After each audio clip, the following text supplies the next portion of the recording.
we are back with another weekly preview. Happy holidays. Hopefully you guys got everything you wanted for Christmas. Hopefully you guys had a safe and fun holiday, and Merry World Juniors to everybody else watching. No, I do not want to talk about that Canada-Latvia game.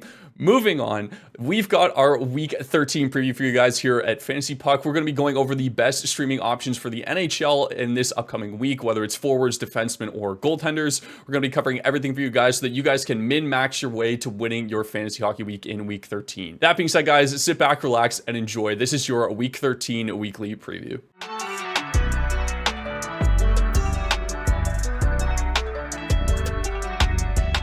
Starting us off on the best schedule, the off nights this week are pretty typical, pretty standard out of the NHL. The Monday, the Wednesday, the Friday, and the Sunday. That's the 30th, the 1st of January, 3rd, and the 5th as well.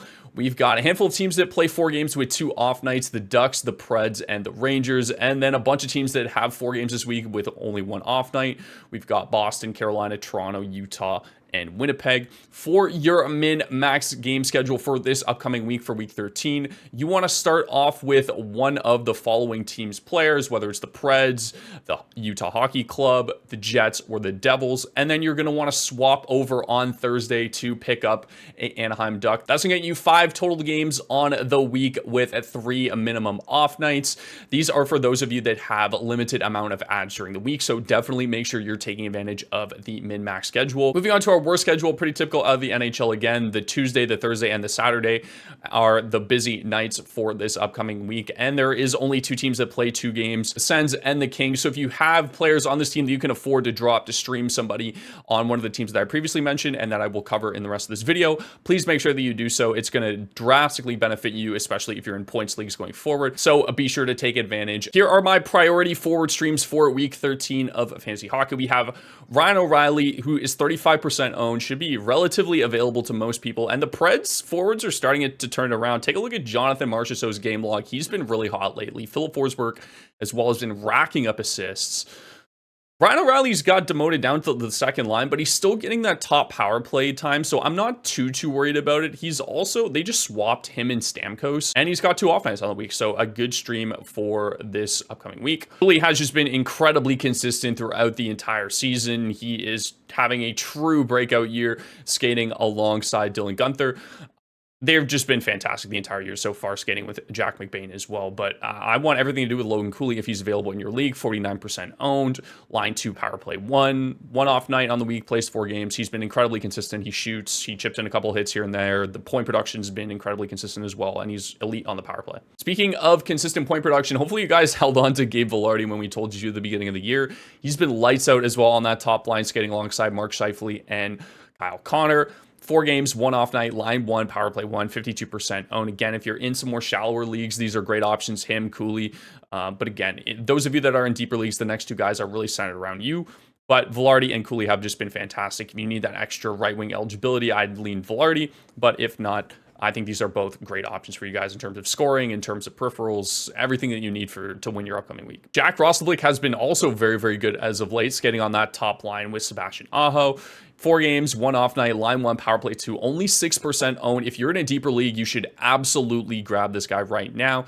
Anytime that you get a guy under 10% owned that's skating on a top line, getting power play time, and has shown over the course of the last 5, even 7-ish games that he's been producing at a decent rate with some good shot volume, I'd highly recommend grabbing him. Same story with Morgan Geekie. He's been moved onto that top line alongside David Pastrnak, and Geekie's been pretty good offensively as well. So again, 4% owned, line 1, power play 2 exposure, getting exposure to those top end guys. We love that in deeper leagues as well. So look at Geekie or Roslovic if you guys are in a deeper league. They're going to get 4 games this week, 1 off night on the Sunday. Should be great options for those of you in deep leagues. Other forward streams, don't look now, but Elias Lindholm's kind of turning his season around a little bit. He's got 5 points in his last 5 games. Just something to keep an eye on going forward. Again, he's been moved down. They've kind of broken up Zacha and Lindholm. Lindholm's now skating line 2 with Brad Marchand, who's been really good, shockingly, this season. Maybe those 3 surgeries in the offseason actually fixed him. So I'm eating my words on that take. But Again, Lindholm's been good as of late. Something to keep an eye on. Line 2, power play 1. Given the schedule for this week, I think he's a decent option if you want to take a look at him. Still getting power play 1 time, which is good. Frank Vatrano, again, if you're looking for just purely schedule and you want to fit in somebody on the latter half of your week and you're in a more shallower league, I know he's 65% owned, line 1, power play 1. He's got a great shot and hit mix, like one of the better ones in the league. The scoring's being inconsistent, but that's like every single Ducks player this entire season. So again, if you want some exposure to one of the better schedules on the week, Toronto's a really great option if you're in shallower leagues. As you can see, the Rangers have one of the better schedules on the weekend. Alexi Lafreniere is the only person I'm recommending. I can't justify really adding anybody else. The only reason why Laf is even on this list and I considered him for the week is the fact that they have now bumped him up to power play 1. Mika Zibanejad has been moved down to power play 2, which if you're a Zib owner like I am in multiple leagues, you are just bashing your head against the wall currently. But again, Laf hasn't been great this year either. His shot mix is pretty decent. He hits here and there. But hopefully this could potentially turn him around. Again, he's skating alongside Artemi Panarin at both 5-on-5 and on the power play now. So again, at 62% owned, he's not available to most players. But if you want to take a chance on him or if somebody dropped him in one of your leagues, he's got a good schedule for this upcoming week. So maybe he turns it around here. But I don't know. I'm not holding my breath on that one. And then Max Pacioretty again, like, he's skating line 1 right now with Austin Matthews being out. I'm assuming once Matthews gets back into the lineup, Pacioretty will go back to skating on line 2 or line 3. But if he is continuing to skate on that top line alongside John Tavares, who's been absolutely unbelievable this year, and Mitch Marner, then I want exposure to Max Pacioretty, especially if I'm in a deeper league. He's getting power play 2 time. Again, they don't really see a lot of time on ice on their power play 2, but if he's skating 5-on-5 with Marner and Tavares, I think he's a really good option in deeper leagues. So something to consider going forward, especially given the schedule for this week. Moving on to defensive streams, Brent Burns is now on power play 1 with Shane Gostisbehere being out. Don't quite know the extent of the injury to Ghost, but if he is continuing to get power play 1 time, I think he's a great option for this upcoming week, given the fact that he has 4 games, 1 off night. Jackson Lacombe, I was going to put Zellweger here because he was technically skating power play 1, but as I'm recording this on this Sunday, Zellweger was a healthy scratch. So I think I would rather Lacombe. I'm not too worried, even if Zellweger does come back in this week on the 4 games. I'm not too worried. Like, I think Lacombe is just as good. They're really just splitting up their power play now, so I'm not too concerned. And Anaheim isn't really great to begin with. But given the fact that you get 2 off nights and you're getting exposure to a power play 1 defenseman, it's not at 9% owned. If you're in a deeper league, I think that's worth a stream for the week. Again, nothing to get too overly excited about, but given how thin defense are at this point in the season, I think you want to take advantage of potentially getting a power play 1D if you want to stream a D for the week. Jacob Trouba, again, is a really great peripherals player, one of the best combo meal guys in the league with shots, hits, and blocks.